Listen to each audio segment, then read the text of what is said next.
Tout débute en Valachie, en l'an 1455. Une magnifique jeune femme, Lisa, à peine âgée d'une vingtaine d'années, décide de se lancer dans un voyage des plus téméraires, droit vers le château de Dracula. Elle passe devant des squelettes empalés sur des fourches, mais au lieu de faire demi-tour, comme toute personne sensée l'aurait fait, elle continue son chemin, ignorant totalement qu'elle pourrait bien finir comme eux. Quand elle aperçoit enfin le château de Dracula de près, elle en reste absolument stupéfaite. Ces légendes effrayantes, elles sont donc bien réelles. Finalement, elle parvient à pénétrer dans le château, armée de rien d'autre qu'un simple poignard pour se défendre d'un vampire immortel et tout-puissant. Dracula la repère de loin et se téléporte aussitôt, curieux de savoir pourquoi un simple humain viendrait ainsi frapper à sa porte. Lisa lui ouvre son cœur, expliquant qu'elle est venue pour s'instruire de ses vastes connaissances scientifiques afin de pouvoir sauver des vies et de soigner les malades. Intrigué son par audace sa démarche, déconcerte totalement il lui montre Dracula, alors sa pièce, car il faut bien l'avouer, remplie d'une les sagesse humains ne ancestrale. sont généralement pas aussi Lisa courageux, est absolument ni aussi stupéfaite intelligents par ce qu'elle découvre. Quand et il lui demande tente de pourquoi elle se convaincre soucie tant de Dracula tout cela, de elle répond bien qu'elle souhaite vouloir simplement accorder rendre le une monde seconde meilleur. chance aux humains, Dracula ne peut s'empêcher de malgré sourire leur à sa réponse, cruauté et leur et en quelques superstition. minutes de conversation à peine, il est complètement conquis.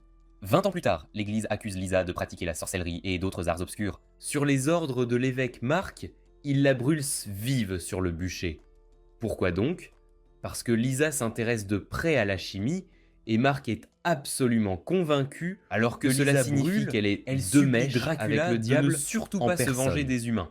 Même Le le maire maire semble semble curieux cela de la chimie, absolument mais hilarant, il se tait car il aussitôt suppose quand qu'elle est Marc en lui train de lance un prier regard le des plus diable. menaçants. Il s'avère que lui et Pendant Lisa ce temps, étaient mariés. Dracula Il porte parvient d'ailleurs toujours enfin son alliance. à Il marche un regagner le peu et village de découvre sa Lisa. maison en ruine, Après où des il tombe mois sur une passés vieille à femme voyager venue lui à rendre travers ses le derniers monde hommages. entier. Quand Dracula s'enquiert de Lisa, la femme lui explique que l'évêque l'a accusée de sorcellerie et l'a emmenée de force. Elle parle avec beaucoup de gentillesse de Lisa, disant qu'elle était une excellente doctoresse, mais quand Dracula réalise que sa femme est bel et bien morte, il est absolument anéanti. Des larmes d'un rouge sang coulent sur son visage, alors qu'il regrette amèrement d'avoir tenté de vivre comme un simple humain, juste pour rendre Lisa heureuse. Son chagrin se transforme très vite en une fureur noire, mais il parvient à se calmer suffisamment pour avertir la vieille femme d'emballer sa famille et de quitter le pays dès cette nuit-là. Après avoir délivré son message, Dracula se transforme en une forme ardente et s'envole dans les airs, laissant la vieille femme complètement sous le choc. De retour en ville, les os de Lisa s'effritent en cendres et la foule exulte, comme s'il s'agissait d'une victoire éclatante. Le maire propose alors d'emmener Marc boire quelques verres, mais Marc refuse catégoriquement, prétextant qu'il doit absolument rencontrer l'archevêque. Pendant que ces deux pitres bavardent, le feu derrière eux se met à faire rage avec encore plus de violence, et soudain, de nulle part, Dracula apparaît.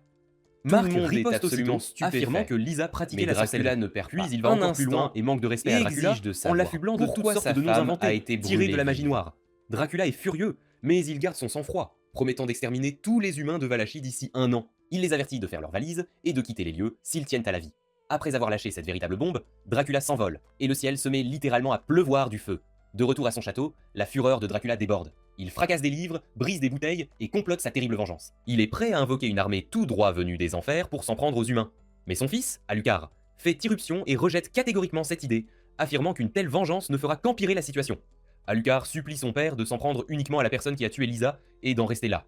Mais Dracula ne veut rien entendre. Il soutient que si les humains avaient été décents, quelqu'un aurait pris la défense de Lisa au lieu de la laisser mourir sur de fausses accusations. La haine de Dracula pour l'humanité atteint un nouveau sommet.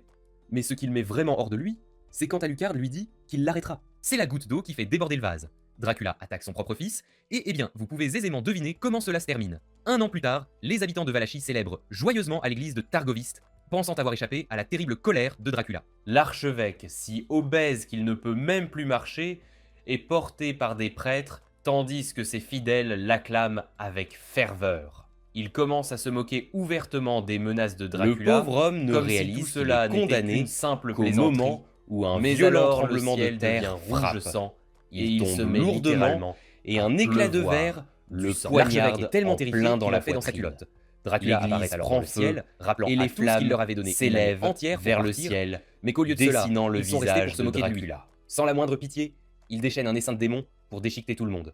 C'est un véritable massacre. En quelques minutes à peine, Targoviste n'est plus qu'un désordre sanglant, avec des membres éparpillés partout. Une fois le carnage terminé, Dracula réapparaît et ordonne à ses démons de répandre cette boucherie dans le reste de la Valachie. Quelques jours plus tard, 2 idiots, dans un bar, discutent d'un type amoureux d'une chèvre. Oui bon, ne nous attardons pas là-dessus. Quoi qu'il en soit, leur étrange conversation attire l'attention de quelqu'un. Puis soudain, de nulle part, un villageois paniqué fait irruption dans le bar, affolé par l'armée de démons de Dracula. Mais au lieu de se concentrer sur le danger imminent, ce grand bavard nommé Bacha se met à fulminer contre les grandes familles qui détiennent toujours le pouvoir. Quand il mentionne la famille Belmont, cela attire aussitôt l'attention de quelqu'un dans le bar et vous savez que les choses vont très vite dégénérer. Basha se déchaîne, exprimant toute sa haine envers la famille Belmont, et ce type, assis discrètement à l'arrière, absorbe chaque mot, buvant toutes ses paroles. À un moment donné, Basha se dirige vers le barman pour commander d'autres boissons. En fouillant dans sa poche à la recherche de quelques pièces, il aperçoit un blason sur le gilet du type et réalise qu'il appartient à la famille Belmont. Le type tente de le nier dans un premier temps, mais les choses s'échauffent très vite quand Basha commence à accuser sa famille d'être la cause des attaques contre les humains. Basha est absolument convaincu que les Belmont sont impliqués dans de sombres pratiques de magie noire et que leurs agissements louches ont attiré les démons de Dracula. Entendant tout cela, le Belmont tente de s'éclipser discrètement. Ça a probablement mis fin à sa lignée. Ne l'entend pas de cette oreille. Là, il lui assène un coup de poing alors qu'il se tord de douleur, lui enchaîne avec un coup de pied dans les bijoux de famille. Il est Trevor Belmont.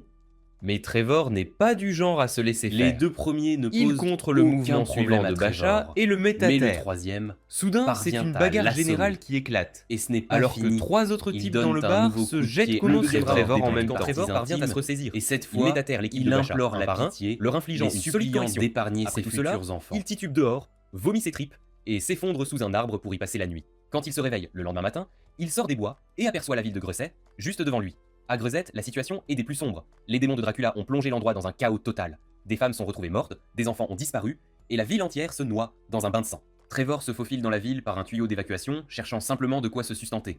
De l'autre côté, il aperçoit des enfants qui déversent un tas de cadavres sous un pont.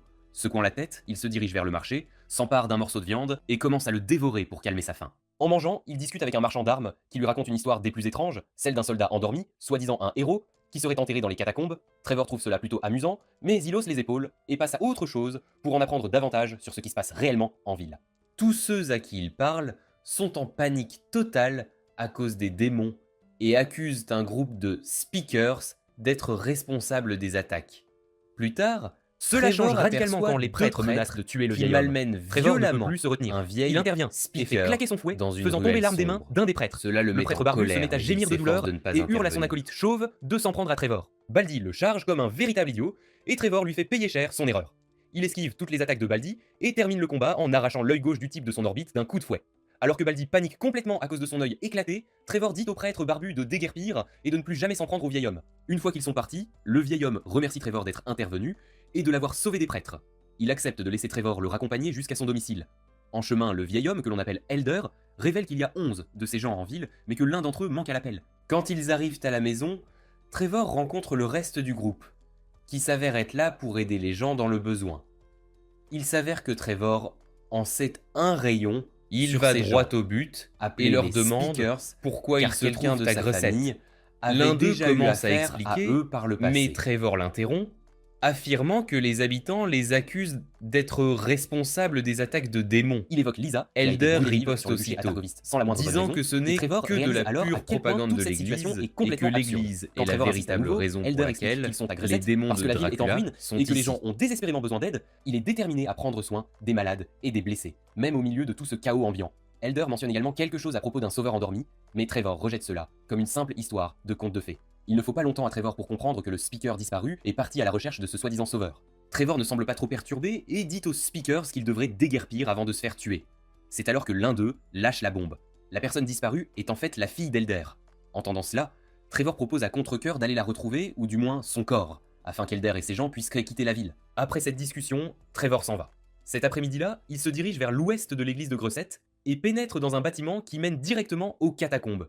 Une fois à l'intérieur, il allume une torche pour mieux examiner les lieux. Il entend un bruit étrange venant d'en bas et décide de le suivre. Alors qu'il descend les escaliers, le sol cède brusquement sous ses pieds et il s'écrase à l'étage inférieur.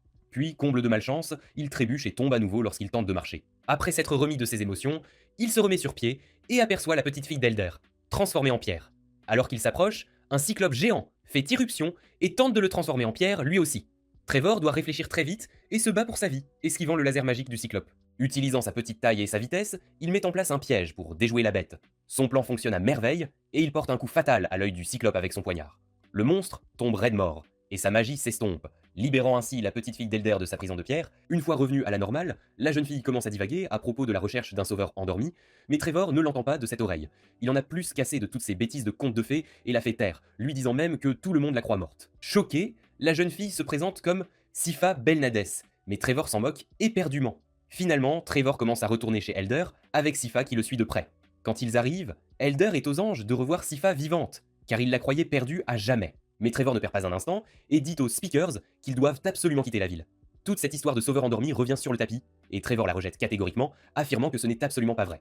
Il leur fait remarquer le cyclope dans le bâtiment, et à quel point l'endroit ressemble au château de Dracula. Elder est absolument stupéfait quand Trevor déclare sans détour que ce qui se trouve sous les catacombes n'est absolument pas un sauveur.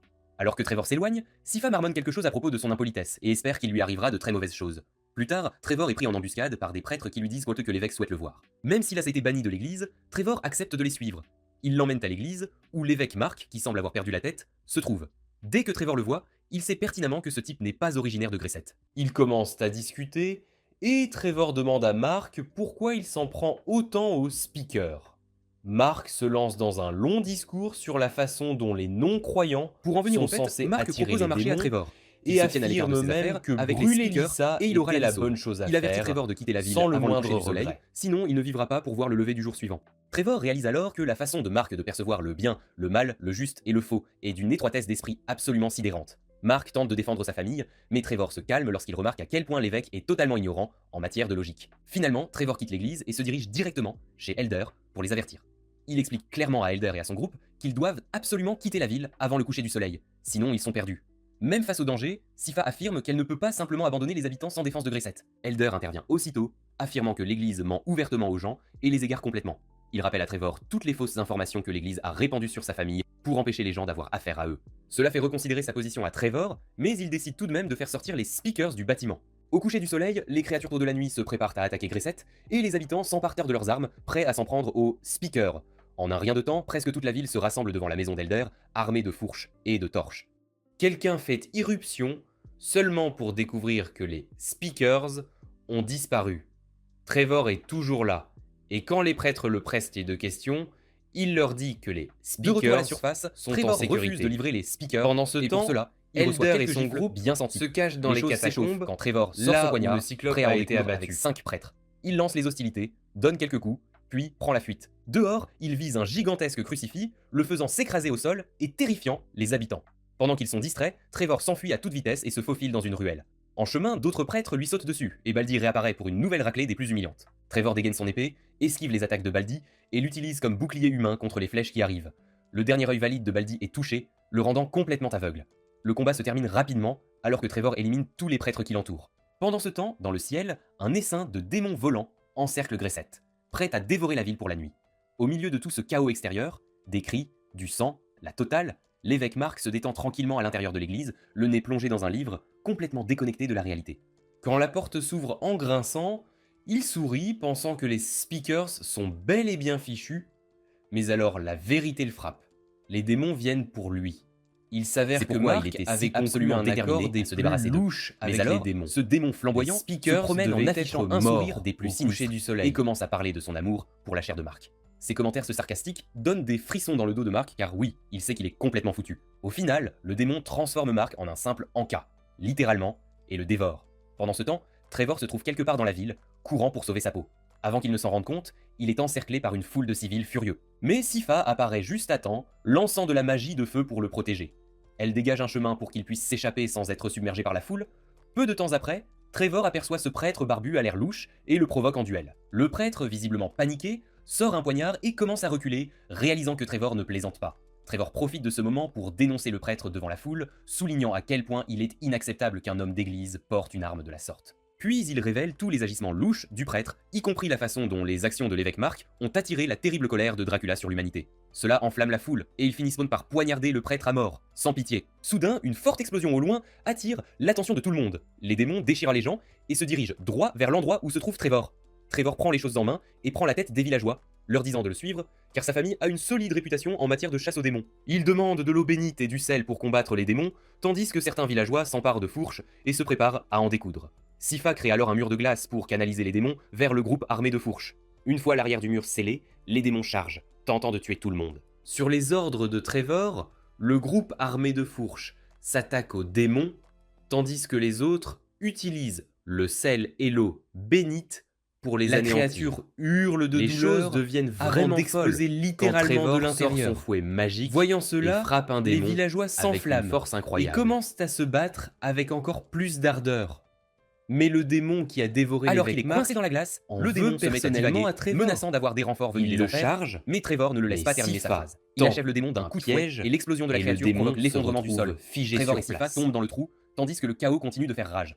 D'un autre côté, Trevor apprend à ses dépens que l'endroit est truffé de pièges. Paniqué, il s'enfuit avec Sypha, esquivant d'énormes rochers qui tentent de les écraser, mais les choses vont de mal en pis lorsqu'ils atteignent la salle des engrenages. L'un des grands engrenages s'écrase lourdement au sol, et tous deux s'accrochent de justesse à un solide cadre métallique pour éviter une chute mortelle. Ils parviennent finalement à atteindre une partie plus profonde du bâtiment, mais Trevor marche accidentellement sur un bouton qui déverrouille un cercueil en plein milieu de la pièce. Le cercueil s'ouvre, et Sypha est absolument stupéfaite quand Alucard en sort.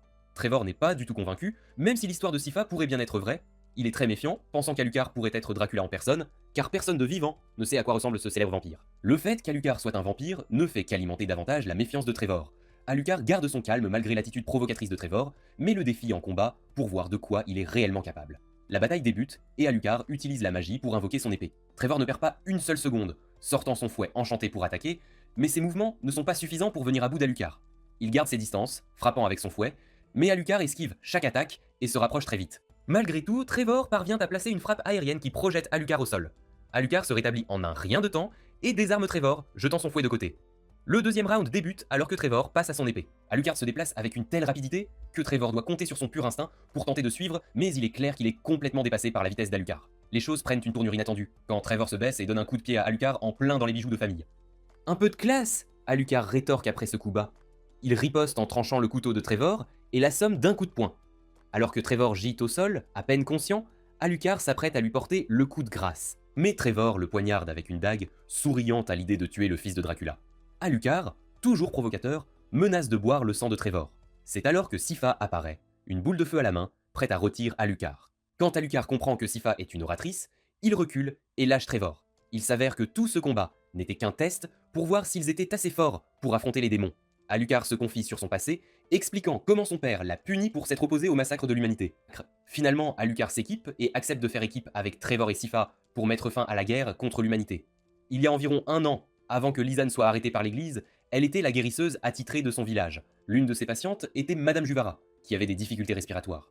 Lisa examina ses symptômes, se rendit à son atelier et prépara le remède parfait. Elle dit à Madame Juvara qu'elle se sentirait mieux en 5 jours si elle respectait la posologie. Alors que Lisa la raccompagnait, elle aperçut l'évêque Marc et sa troupe de prêtres, tout près. Le regard qu'un des prêtres jeta à Madame Juvara laissait penser qu'elle les avait informés. L'évêque fit irruption chez Lisa, l'accusant de sorcellerie. Les choses dégénérèrent rapidement quand un des prêtres vit sa centrifugeuse et paniqua complètement, ce qui convainquit l'évêque qu'elle était une sorcière. Lisa tenta d'expliquer que ce n'était que de la science, mais l'évêque ne voulut rien entendre. Ils l'attachèrent, et alors qu'il la traînait dehors, elle supplia l'évêque de ne pas lui faire de mal, le prévenant que cela pourrait lui attirer des ennuis. L'évêque détourna ses paroles, pensant qu'elle le menaçait, et ordonna que sa maison soit incendiée. C'est ainsi que tout le travail de Lisa partit en fumée. Nous sommes maintenant en 1576, et Dracula pleure toujours sa femme, Lisa. Après être resté un moment dans ses appartements, Dracula se rend à la salle de guerre pour rencontrer ses généraux. Il démarre la réunion en se plaignant de son mépris pour les humains. Il est bien décidé à les exterminer de Valachie et à céder le pays à ses démons. Les généraux n'ont pas l'air enchantés par son plan, mais Dracula laisse les deux humains de son conseil, Isaac et Hector, exposer les prochaines étapes de la guerre. Godbrand, l'un des généraux, s'énerve et commence à se plaindre de la présence d'humains au conseil de guerre. Dracula le fait taire, expliquant pourquoi il fait confiance à Isaac et Hector. Il dit qu'ils détestent les humains autant que lui et ne sont pas motivés par la cupidité ou la soif de sang. Après avoir dit cela, Dracula met fin à la réunion et s'en va. Une fois qu'il est parti, Godbrand s'emporte, grommelant de devoir rendre des comptes à des humains. Isaac réplique par un commentaire sarcastique qui blesse l'ego de Godbrand. Plus tard, Isaac et Hector quittent le conseil de guerre et rejoignent Dracula dans ses appartements. Curieux, il lui demande pourquoi il les a choisis pour diriger le conseil de guerre. Dracula explique que ses autres généraux sont trop pris par leurs propres désirs, tandis qu'Isaac et Hector sont disciplinés et concentrés sur la mission. En entendant cela, Isaac et Hector commencent à comprendre pourquoi Dracula leur fait tant confiance. Pendant la conversation, Hector se perd dans ses pensées, se souvenant des choses horribles que ses parents lui ont faites quand il était enfant.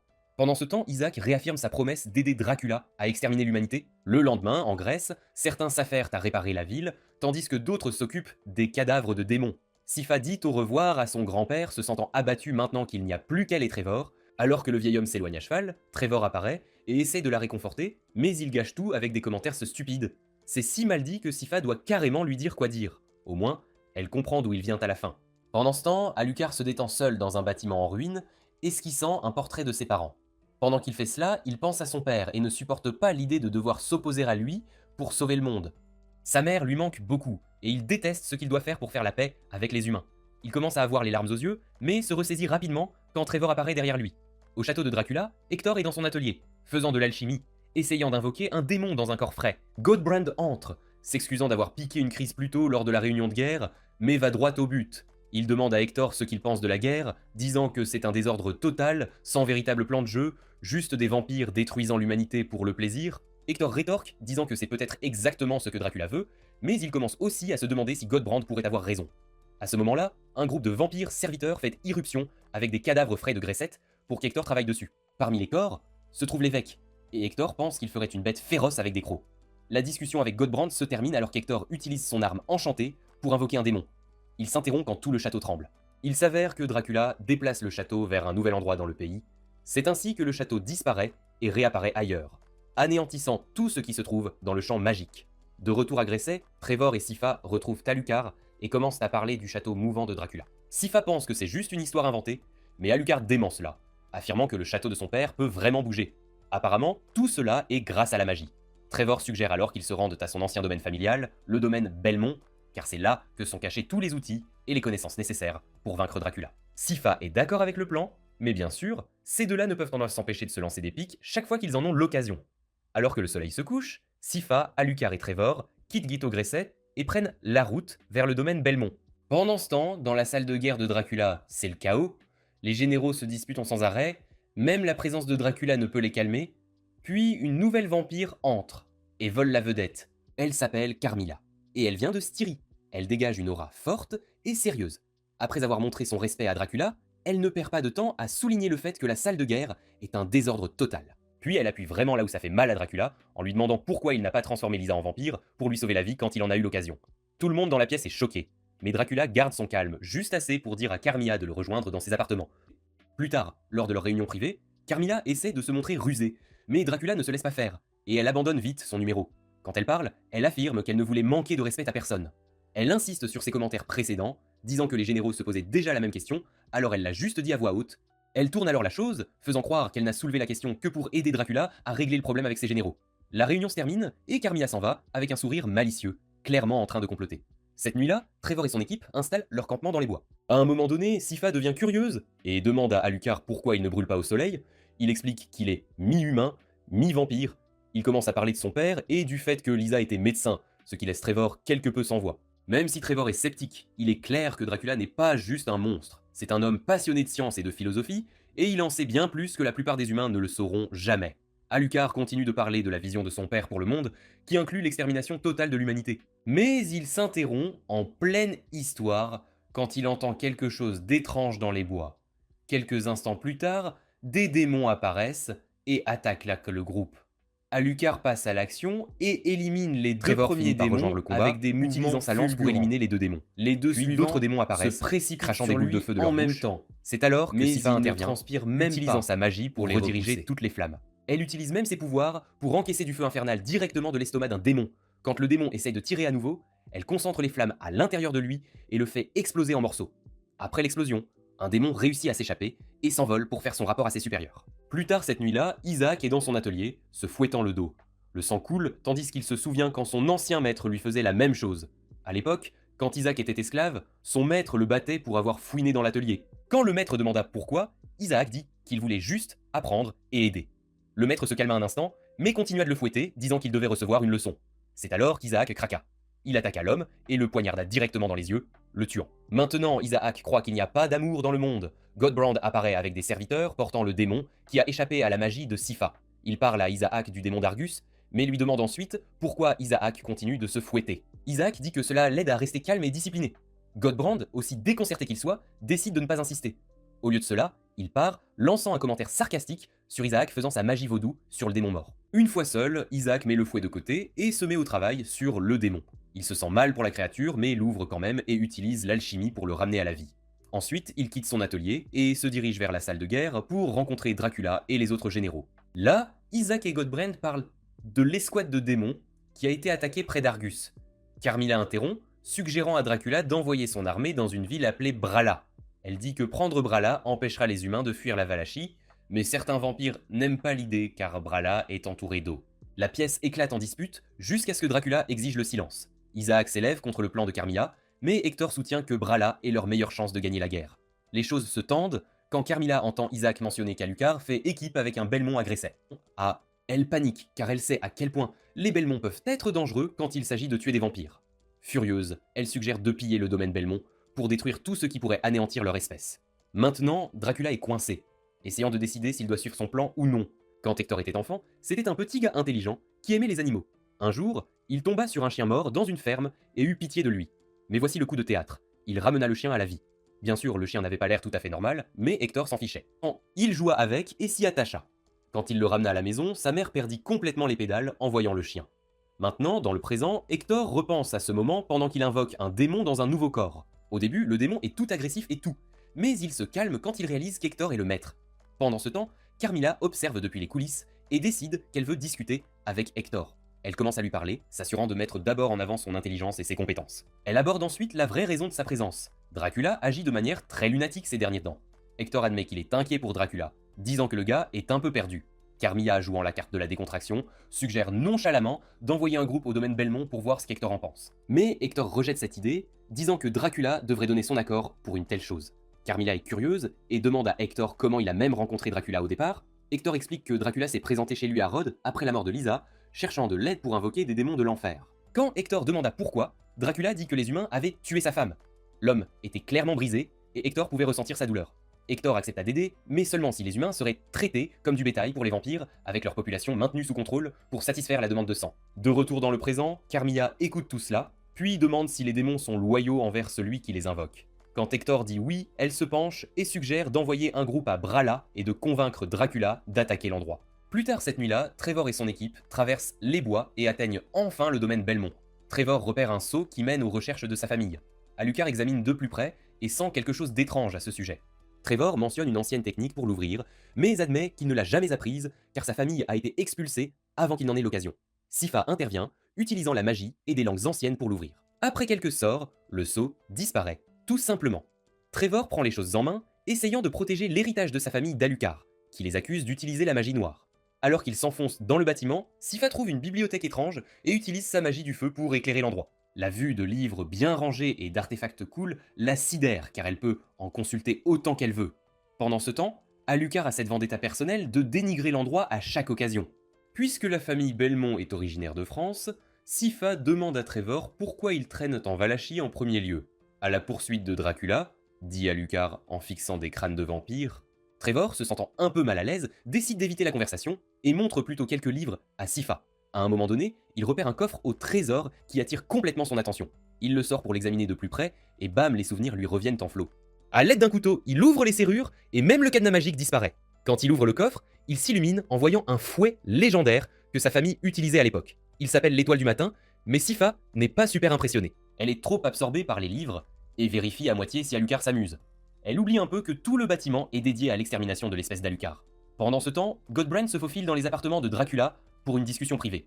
Une fois qu'il obtient le feu vert pour parler, il demande carrément ce que les vampires sont censés manger si tous les humains sont exterminés. Il dit « D'où viendra le sang ?» Dracula suggère de stocker du sang et peut-être de se nourrir d'animaux. Mais Godbrand n'est pas d'accord avec ça. L'idée de boire du sang de porc le dégoûte, même si Dracula promet qu'il ira bien. Godbrand continue d'insister jusqu'à ce que Dracula perde son calme et le coince dans un coin.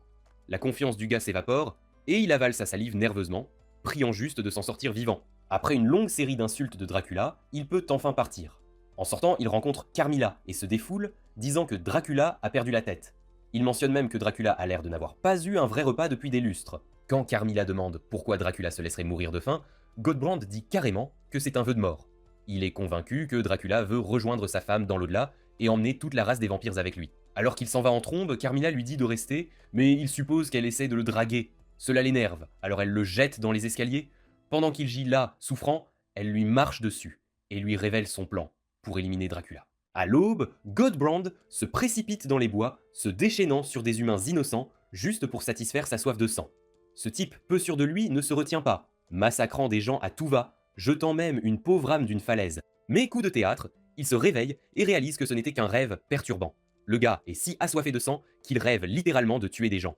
Puis quelqu'un lui tend un cochon pour le petit déjeuner, et soudain, il commence à envisager le plan de Carmilla. Pendant ce temps, au domaine Belmont, Trevor tombe sur un miroir étrange et demande ce que c'est. Alucard l'examine et explique que c'est un miroir qui laisse passer les choses. Puis il change de discours, disant que c'est en fait un miroir de vision à distance qui montre des endroits lointains. Pour couronner le tout, il appelle le domaine Belmont une décharge, ce qui bien sûr énerve Trevor. Avant que Trevor ne puisse répliquer, Sypha le prend à part et lui dit de se calmer et de ne pas mordre à l'hameçon d'Alucard. Elle le distrait en faisant des blagues sur son nom et Trevor ne peut s'empêcher de rire. Pendant ce temps, Alucard fixe le miroir comme s'il l'avait personnellement insulté. De retour au château de Dracula, Carmilla s'affaire à semer le doute dans l'esprit d'Hector, essayant de le monter contre Dracula. Elle souligne que si Dracula tenait vraiment à Lisa, il l'aurait transformée en vampire pour la protéger. Hector y réfléchit et admet que les motivations de Dracula sont un peu troubles. Carmilla saisit l'occasion, lui disant que quelqu'un d'aussi confus ne devrait pas diriger une guerre. Elle le panique même un peu en lui rappelant qu'il est humain, et que toute cette guerre est contre les humains. Quand Hector en a assez, il riposte, disant que Dracula a promis de ne pas exterminer toute la race humaine. Mais Carmilla continue, suggérant que Dracula pourrait ne pas être au-dessus du mensonge. Elle demande carrément à Hector s'il est prêt à laisser tomber Dracula pour gagner la guerre. Maintenant, Hector est coincé dans une situation difficile, alors il entraîne Carmilla dans son atelier pour garder leur conversation privée. Carmilla ne lâche rien, exposant son plan pour renverser Dracula quand le château atteindra Brala. Elle n'abandonne pas Hector non plus. Finalement, Hector cède, admettant que Dracula est trop puissant pour être affronté. C'est tout ce que Carmilla a besoin d'entendre. Elle sourit et jette un coup d'œil aux cadavres qui traînent. Un peu plus tard, Dracula quitte le château et passe chez Isaac. Ils commencent à se remémorer leur première rencontre. À l'époque, Isaac était chassé par des magiciens qui prévoyaient de vendre ses parties du corps pour des ingrédients rares et des bibelots magiques. Mais Dracula intervint et le sauva, devenant la seule personne à l'avoir jamais soutenu. Isaac parle du présent et dit carrément qu'il est loyal envers Dracula. Pendant ce temps, Dracula rage de la façon dont les humains l'ont encore trahi, et maintenant, il est bien décidé à tous les exterminer. Isaac, même s'il est humain, ne semble pas se soucier de ce plan. Il est à fond, voyant Dracula comme un être d'un autre niveau et prêt à mourir pour lui. Pendant ce temps, Godbrand rassemble une escouade de vampires pour poursuivre un rêve qu'il a concocté. Après un moment, Dracula apparaît au château, utilise son miroir magique pour jeter le manteau de Lisa quelque part au hasard, puis quitte sa chambre. Mais en se promenant, il commence à remarquer que quelque chose ne va pas avec son équipe, même Hector, qui est censé être l'un de ses meilleurs éléments.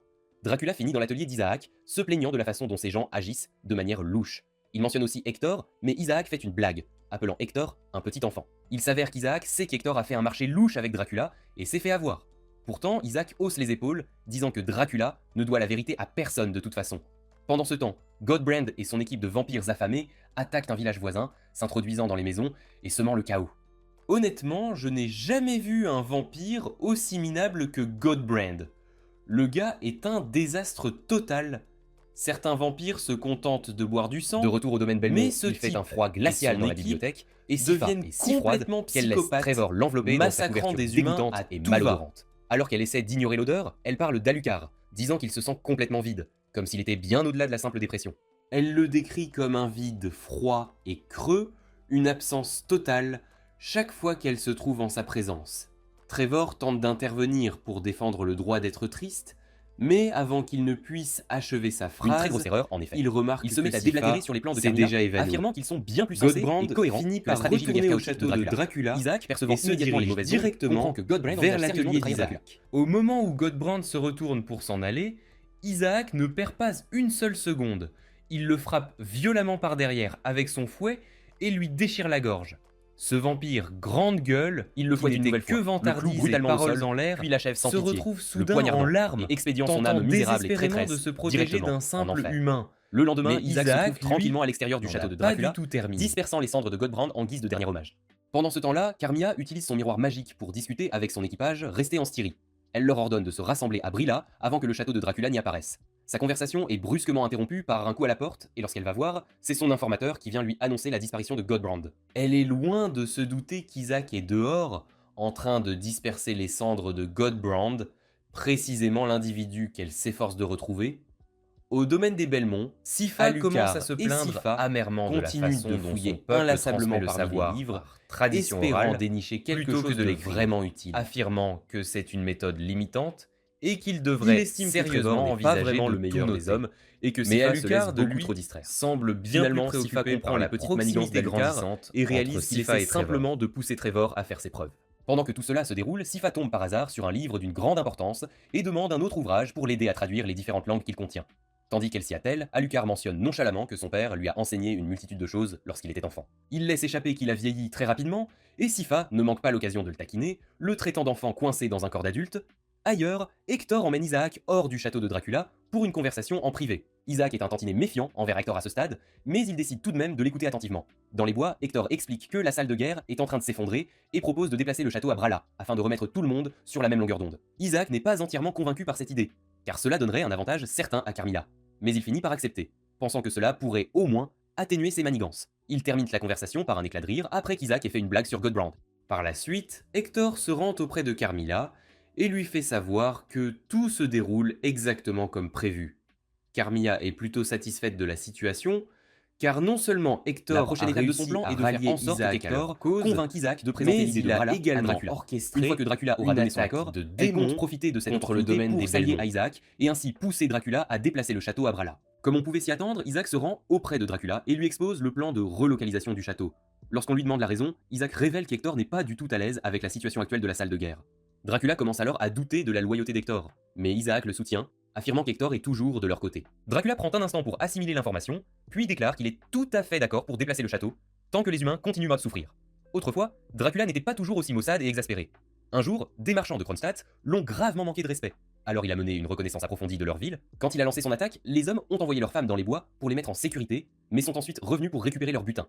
Dracula a observé toute la scène et a décidé d'en faire un exemple mémorable. Il les a littéralement mis en pièces, les démembrant. Des têtes coupées, des gorges tranchées, des testicules écrasés, des cœurs brisés, tout y est passé, absolument tout. C'était d'une brutalité inouïe. Dracula était tellement pris par l'action qu'il a Dracula l'a laissé réellement en vie, savouré ce mais carnage uniquement pour le donner en Il a pâture à même son vidé équipage un qui pauvre observait le homme chaos de tout depuis les son coulisses. sang, À un certain et l'a moment, laissé Dracula s'est agoniser, envolé pour inspecter les tandis environs, qu'un autre mais un individu archer stupide, posté dans une implorait tour, a décidé de lui tirer désespérément pour dessus. sa vie. Une très grosse erreur. Sans aucune échappatoire possible, le malheureux a reçu une vilaine morsure à la gorge pour sa peine. Il s'est avéré que 40 marchands avaient manqué de respect à Dracula, et il s'est assuré de ne pas tuer plus de 40 personnes. Au final, il a empalé leur corps sur des fourches afin que les femmes de la ville puissent les voir. Dracula raconte à Isaac ses bons vieux temps, mais conclut en affirmant que la mort ne représente absolument plus rien pour lui désormais. Peu de temps après, Carmilla entre en scène avec Hector et parvient à convaincre Dracula de déplacer le château à Brala. Au moment où Hector s'en va, Dracula dit à Carmilla de le prévenir dès qu'il sera temps de procéder au déplacement. Isaac part également, promettant de rester aux côtés de Dracula jusqu'à ce que le déménagement soit achevé. Pendant ce temps, Carmilla commence à révéler à Hector son côté le plus manipulateur. Elle prend le contrôle total de la situation et lui tourne la tête, le convainquant de la suivre puisqu'il a déjà trahi Dracula. Maintenant, Hector est complètement piégé et doit jouer le jeu de Carmilla pour espérer survivre. Plus tard ce soir-là, Sifa est en train de lire un livre et devient super excitée lorsqu'elle découvre un sort capable de verrouiller le château de Dracula Alucard sans le à un danger. seul endroit. Et comme prévu, Elle des l'explique démons à apparaissent à l'entrée de la Alucard et bibliothèque. Trevor, D'autres mais démons c'est alors encore surgissent que à l'entrée toute de la la bibliothèque bibliothèque souterraine, commence tentant à de briser le trembler sceau. L'un d'eux, violemment. armé d'une lance magique, ne parvient même pas à l'égratigner, mais un autre double de taille et commence à le fracasser avec une force brute. Les coups provoquent des secousses folles dans toute la bibliothèque. En contrebas, Alucard saisit le miroir enchanté et le marque afin que Sifa puisse commencer à y lancer son sort. Trevor, quant à lui, est plongé dans ses pensées, débattant intérieurement s'il doit rester avec Sifa ou sortir et risquer de se faire tuer. Le discours d'encouragement d'Alucard le sort de sa torpeur, et Trevor, fidèle à sa nature téméraire, décide de foncer et d'affronter les démons. Les secousses s'intensifient à mesure que les démons continuent de marteler le sceau, et finalement l'un d'eux frappe avec une telle violence qu'il parvient à le briser. Tandis que Trevor grimpe plus haut dans le bâtiment, Alucard active le miroir et le verrouille sur le château de Dracula. Au même instant, Dracula lui-même entre dans la chambre du cockpit et téléporte le château à Brala. La disparition du château de son emplacement d'origine déconcerte Alucard un instant, mais il le localise rapidement à son nouvel emplacement. À Brala, le château apparaît soudainement, et une foule de personnes terrifiées se précipitent pour se mettre à l'abri. Alucard retrouve le château en un rien de temps, mais Trevor est en pleine bataille contre un démon gigantesque. Il sort son fouet étoile du matin pour se donner une chance de combattre, mais il ne parvient pas à apporter un coup net à la gorge du démon. Même après avoir été violemment projeté au sol, Trevor se relève et enfonce son épée dans le cou du démon. Le démon, confus et pris de panique, tente de l'attraper, mais finit par perdre un membre et, par la même occasion, sa vie. Trevor a à peine le temps de reprendre son souffle qu'un autre démon lui saute dessus. Pendant ce temps, Hector quitte le château de Dracula en compagnie de Carmilla, qui traîne derrière elle le cadavre zombifié de l'évêque Marc. La majeure partie de l'armée de Dracula commence à traverser un pont pour envahir la ville de l'autre côté. Au moment précis où ils atteignent le milieu du pont, Carmilla ordonne à l'évêque de transformer toute la rivière en eau bénite. Tandis que l'évêque en décomposition commence à lancer son sort, les troupes de Carmilla se mettent en position dans la ville, attendant son signal. Quelqu'un donne l'ordre de faire sauter le pont, Et c'est alors que l'enfer se déchaîne. Les soldats de Dracula tombent dans la rivière un par un et sont instantanément vaporisés. Certains des généraux de Dracula, réalisant qu'ils ont été trahis, s'enfuient à toute vitesse vers le château. Ailleurs, Trevor se bat toujours désespérément pour sa vie contre un démon doté de compétences redoutables. Il se déplace rapidement, esquivant la plupart des attaques du démon, et finit par le déjouer, le clouant au sol avec son fouet. Mais alors, un autre démon surgit d'en haut, chargeant une boule de feu dans son ventre. Trevor le remarque juste à temps et frappe violemment avec son fouet, étoile du matin, atteignant le ventre du démon et provoquant une explosion de feu d'artifice partout. Le combat s'intensifie donc. Le démon que Trevor affrontait le charge à nouveau. Mais cette fois, c'est une question de force brute. Il se précipite sur le démon et l'élimine d'un coup de poignard bien placé. Au moment même où ce démon mord la poussière, un autre surgit par derrière. Je parie que Trevor remet sérieusement en question ses choix de vie en ce moment, d'autant plus que celui-ci a des ailes et est un véritable cauchemar à suivre. Une seconde, il est juste devant son visage, et la suivante, il le traîne dans un monde de douleur. Trevor riposte avec tout ce qu'il a, utilisant littéralement une paire d'os, et parvient à mettre le démon sur la défensive. Après s'être remis d'une vilaine chute, Trevor accélère le rythme, passe à la vitesse supérieure et fait tomber le démon d'une haute plateforme d'un coup de poignard bien placé. Mais bien sûr, il n'y a pas de repos pour les damnés. Un autre démon apparaît et l'attaque. Pendant ce temps, à Brala, votre évêque pas si futé est en train de se faire rôtir dans la rivière parce qu'il n'a pas eu la présence d'esprit de partir avant que le sort ne fasse effet. Il est grillé. Et l'équipage de Carmilla ne perd pas une seconde. Ils lancent une sorte de pont de fortune à travers la rivière pour atteindre le château de Dracula. L'armée de vampires, le pauvre n'a absolument pas le choix et s'enfuit comme une chèvre effrayée. Traîne de retour au domaine des Belmont. Trevor est toujours au cœur de l'action, qu'il n'y a essayant d'achever le dernier démon. Possibilité de faire marche arrière maintenant. S'éloigne du combat et s'empare de quelques livres pendant qu'Alucard est occupé à travailler sur le miroir enchanté. Elle apparaît là où il se trouve, active sa magie et commence à tenter de prendre le contrôle du château de Dracula à travers le miroir. Pendant qu'elle s'affaire, l'armée de Carmilla atteint le château et commence à fracasser la porte avec un énorme morceau de bois. Dès l'impact, Isaac sait que quelque chose ne tourne pas rond. Lorsque la porte s'ouvre, Isaac et une escouade de vampires se précipitent sur les forces de Carmilla pour les empêcher d'atteindre Dracula. À un certain moment, Isaac monte à l'étage pour avertir Dracula de la trahison. Il décrit l'apparence de l'armée ennemie et Dracula comprend instantanément que c'est Carmilla qui est derrière tout ce désordre. Cela le met vraiment hors de lui. Il est hors de question que quiconque prenne son château. Pendant ce temps, Sypha lutte toujours pour prendre le contrôle du château, car les engrenages de la salle des machines résistent farouchement à sa magie. Juste à temps, Trevor apparaît et envoie un démon qui s'en prenait à Sypha directement en enfer. Sypha décuple sa magie, obtient enfin un contrôle partiel du château, et celui-ci commence à bugger, disparaissant et réapparaissant partout à Brilla. Le déplacement constant inonde la rivière, anéantissant une bonne partie des forces de Carmilla. Au moins Carmilla a eu la présence d'esprit de saisir Hector et Bael avant que les choses ne tournent mal.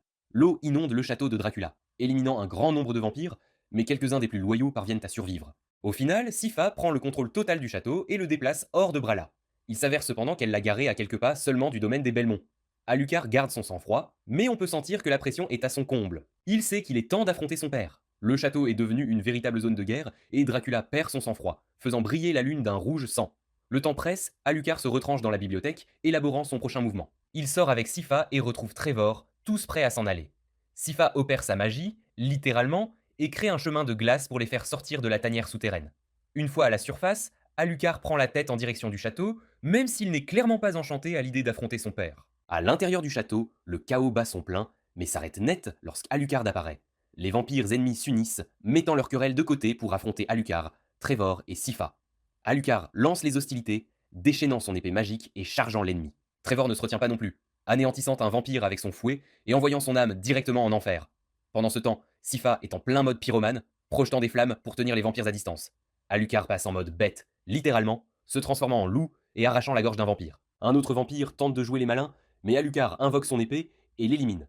Sypha, à ce stade, surpasse pratiquement Avatar Korra, tirant de la glace de nulle part et l'utilisant comme des balles pour abattre une bande de vampires. Deux généraux se précipitent sur elle, mais Trevor intervient pour s'occuper de l'un d'eux. L'autre, eh bien oui, elle tombe dans un piège tendu par Sypha, et disons simplement qu'elle se retrouve coupée en deux, certainement pas de la bonne manière. Trevor, lui, est occupé à échanger des coups avec un vampire très habile en combat rapproché. Il esquive les attaques comme un véritable professionnel, puis piège le vampire avec son fouet.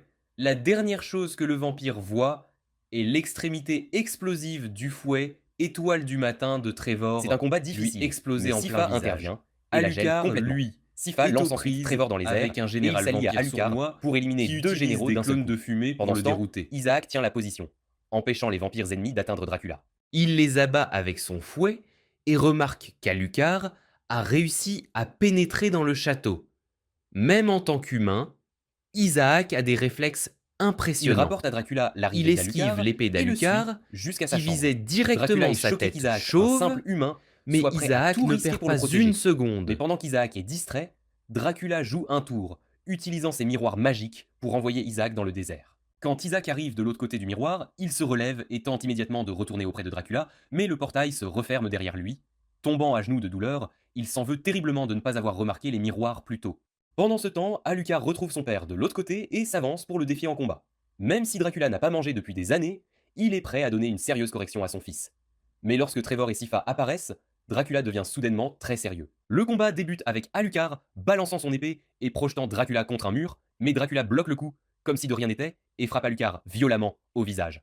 Puis Trevor intervient, seulement pour se retrouver empalé dans le coin d'une allée. Sypha arrive juste à temps pour encaisser quelques coups elle-même, mais elle renverse la situation en projetant du feu au visage de Dracula.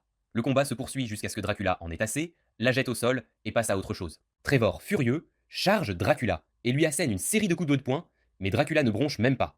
Il attrape Trevor pour un étranglement, mais Alucard intervient et le sauve juste à temps. Sypha tente de brûler Dracula à nouveau, mais cela n'a pas beaucoup d'effet. Dracula recule un instant, seulement pour gifler Sypha et Alucard au sol. Trevor tente d'empaler Dracula, mais échoue. Les trois s'unissent et parviennent à porter quelques coups, mais cela ne représente pas grand-chose. Trevor inflige le plus de dégâts lorsqu'il sort le fouet étoile du matin et frappe Dracula avec. Après l'explosion, Dracula est toujours debout, mais s'effondre au sol peu de temps après, réalisant que ses adversaires ne plaisantent pas du tout. Il intensifie son jeu, invoquant une énorme boule de feu et la lançant sur Alucard. Sypha fait de son mieux pour la retenir, mais est repoussé en quelques secondes. Alucard et Trevor interviennent pour l'aider, et ensemble, ils renvoient la boule de feu à Dracula. Alucard enchaîne et la projette violemment sur son père, provoquant une explosion qui les envoie tous voler vers une autre partie du château. Cette fois, il n'y a que Dracula et Alucard, face à face. Dracula passe à l'offensive, utilisant sa vitesse et sa puissance brute pour submerger son fils. Ils s'affrontent en plein vol, mais Dracula a clairement le dessus. Après quelques coups courus de poing, Alucard est contraint de passer à la défensive. Le combat se poursuit dans une autre pièce où Alucard peine à se remettre sur ses pieds. Désespéré, il saisit un pieu à proximité et tente de l'utiliser sur Dracula. Dracula se contente de rire, mais Alucard riposte, affirmant que Dracula est mort le jour où Lisa était morte. Alucard est convaincu que son père veut mourir et il parvient à poignarder Dracula en pleine poitrine. Il manque le cœur de quelques centimètres, cependant, et le combat se poursuit. Cette fois, Alucard parvient à suivre son père, qui commence à montrer des signes d'épuisement. Dans la salle des engrenages, Alucard subit une raclée brutale, mais finit par craquer et active son mode vitesse. Dracula peut à peine suivre le rythme, alors qu'Alucard le bombarde d'une rafale de coups de poing. Dès le coup de poing, ouin. Pendant un instant, il semble qu'Alucard est le dessus, mais sa chance tourne et Dracula le projette violemment au sol. Le coup assomme Alucard et il ne se réveille qu'après avoir reçu un autre coup violent au visage. Tandis qu'il lutte pour se tenir debout, Dracula l'attaque à nouveau, le frappant sans relâche. Mais alors Dracula s'arrête, réalisant qu'il se trouve dans la pièce où Alucard a grandi. La rage s'efface de son visage, et le clair de lune redevient normal. Submergé par la culpabilité, Dracula admet qu'il ne veut plus combattre son fils. Il est prêt à mourir. Tandis qu'Alucard s'approche avec le pieu, Dracula reste là, acceptant son destin. Alucard hésite un instant, mais trouve la force de le poignarder en plein cœur. Alors que le corps de Dracula tente une dernière attaque, Trevor intervient et le décapite. Quelques instants plus tard, Sypha brûle les restes de Dracula, l'envoyant en enfer. Une fois que tout est terminé, Alucard ressent le poids écrasant de ce qu'il a accompli. Trevor et Sypha tentent de le réconforter, lui rappelant qu'il a sauvé l'humanité, mais la culpabilité est trop forte pour être dissipée. Au moins, il parvient à retenir ses larmes devant eux, car s'il ne l'avait pas fait, eh bien qui sait ce qui se serait passé. Plus tard ce matin-là, Alucard se promène dans le château, tentant de nettoyer le désordre laissé par la bataille quelques heures plus tôt. L'endroit est un véritable désastre. Sypha est complètement époustouflée par tous les gadgets et structures scientifiques incroyables que recèle le château. Elle essaie de faire comme si elle n'avait pas du tout mis le bazar dans la salle des machines, mais Trevor la démasque, lui rappelant qu'elle a utilisé sa magie pour forcer les engrenages à bouger. Après leur petite session de chamaillerie, elle commence à se demander quel sera le prochain mouvement d'Alucard maintenant que Dracula a disparu. Alucard apparaît à ce moment précis et dit qu'il a pensé à se rendre à son caveau à Gresset. Trevor l'interrompt et lui propose de s'occuper du château de Dracula et du savoir de sa famille. Alucard est totalement pris au dépourvu. Il n'aurait jamais pensé que Trevor, de toutes les personnes, lui proposerait quelque chose d'aussi important. Pendant ce temps, au milieu du désert, Isaac est agenouillé près d'une oasis, essayant de boire un peu d'eau. Un groupe de gars à cheval apparaît et commence à le provoquer. Au début, Isaac les ignore, mais lorsque leur chef, un type arrogant, menace de le manger, Isaac craque. Il les élimine tous, un par un, d'une manière plutôt brutale. L'un d'eux se fait même arracher le visage. À la fin, ils sont tous morts. Cette nuit-là, Isaac fait cuire de la viande sur un feu et la mange pour son dîner. Quand il a terminé, il commence à réfléchir s'il devrait utiliser l'alchimie sur les cadavres frais. Au final, il décide de les ramener à la vie en tant que démon pour l'aider. Le lendemain, Isaac poursuit sa traversée du désert, désormais accompagné de son équipage de démons chevauchant à ses côtés. Plus tard, ce matin-là, Sypha discute avec Trevor de tout ce qu'ils ont traversé ensemble. Elle mentionne qu'elle est censée retrouver son peuple très bientôt, mais ajoute qu'elle adorerait vivre d'autres aventures avec Trevor à son retour. Elle est Ça l'a vraiment enflammée. galvanisée Elle veut par tous continuer les à monstres explorer qu'elle et a créer des vaincus souvenirs avec Trevor. et par le Trevor écoute fait ses qu'elle plans les a plus fous, et échappé étonnamment, à la il est mort d'accord. tant de C'est fois. évident que Sypha s'est pas mal attachée à lui.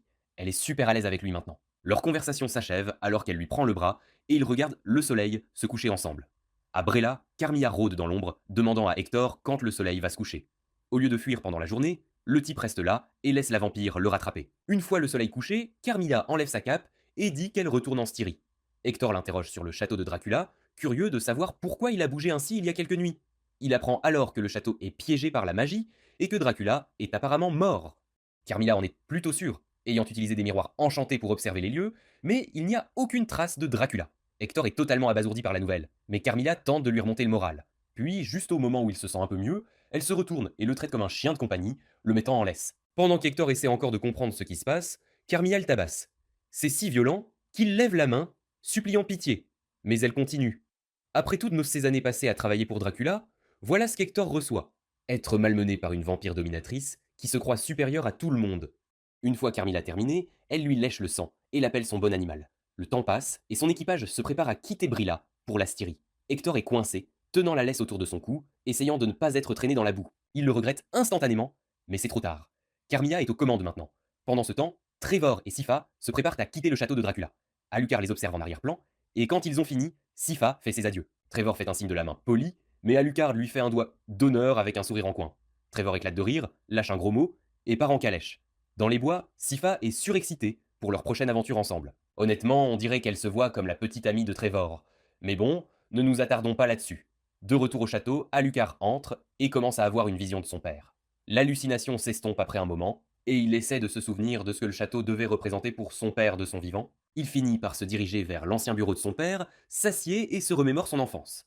Alors que tous les souvenirs affluent, il voit une vision de sa mère et s'effondre, pleurant comme un petit enfant.